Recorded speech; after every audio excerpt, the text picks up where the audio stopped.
Hello and a very warm welcome, dear aspirants, to Rungta IAS Academy. Today, we're decoding a topic that's absolutely crucial, one that literally sits right at the intersection of your general studies papers 1, 2, and 3. Exactly, sir. We're doing a deep dive into how artificial intelligence and computational thinking are being integrated into the Indian school curriculum. So grab your notebooks because this explainer is going to be incredibly high yield for your mains exam. Let's get right into it. Just a quick look at our agenda for today. We're covering 5 key areas: AI in Indian education, global AI literacy frameworks, tackling AI risks and ethics, ending rote-based methods, and of course, our most important segment, the direct UPSC syllabus application. All right, jumping into Section 1, AI in Indian school education and the broader policy context. We are really witnessing a definitive evolution here, preparing India's demographic dividend for this massive digital age. Now put yourself in this scenario. Imagine you're sitting in your UPSC personality test, and the chairperson asks you a direct question. Can middle school students truly engage with artificial intelligence? Are their cognitive capabilities even developed enough for that? Well, the short answer is absolutely. The CBSE's new Computational Thinking and AI curriculum is specifically designed to make this happen.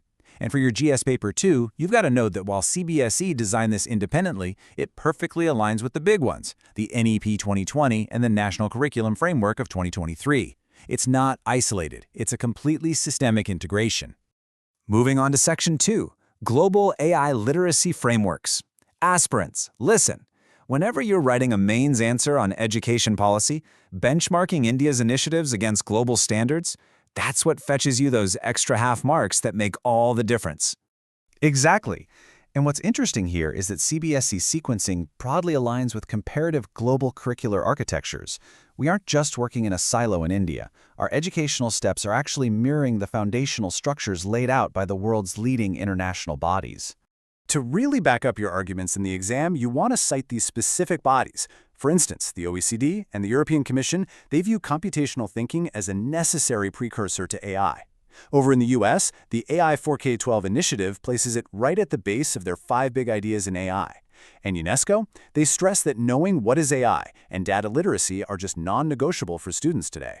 Right, and you absolutely must use this exact terminology in your GS3 answers. Computational thinking, or CT. Think of it as a foundational design principle and problem-solving skill. It's conceptually necessary before you even get to AI learning because it cultivates that logical thinking so early on. Okay, on to Section 3, Tackling AI Risks and Ethics. Now, this is a brilliant intersection for your GS1 Society paper, specifically how children interact with technology, and of course, your GS3 Technology paper. Because let's face it, whenever we introduce new technology, there are inherent risks involved. But the CBSE curriculum is proactive here. It brings in introductory discussions on AI fairness, responsible digital behavior, and digital safety to nip fundamental misconceptions in the bud for these young minds. And here is a high-value keyword you definitely want to drop in your essays: anthropomorphism. So what is it? It's basically the tendency of children to attribute human-like traits or emotions to AI tools. Treating an AI like it actually feels things, even though it's just an algorithm. Creating pedagogical awareness to prevent this is a huge challenge.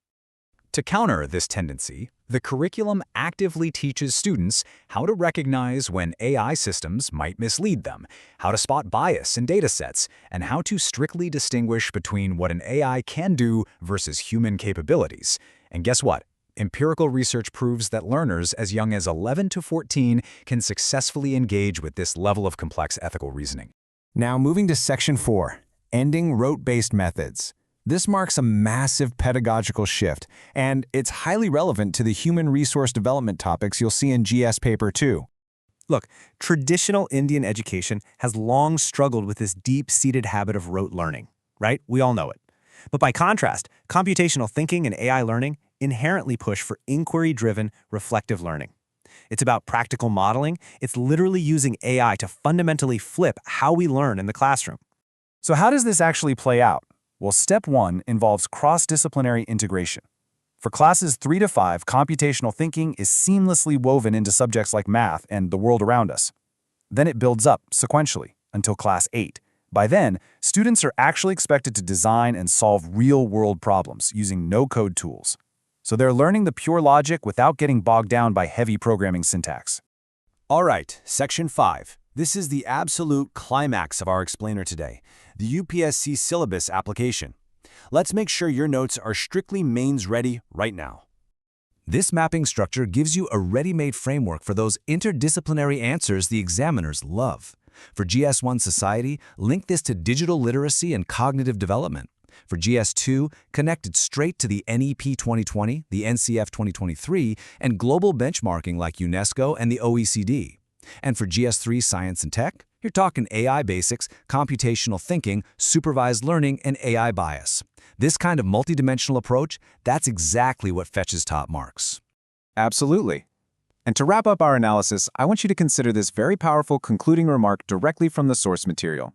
The CBSC's CTAI curriculum is structured to make thoughtful and effective use of this developmental stage in learners' growth, and it exhibits coherence with the vision of the NEP 2020.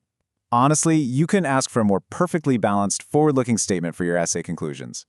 We're going to leave you with this final, provocative thought to ponder for your interview prep.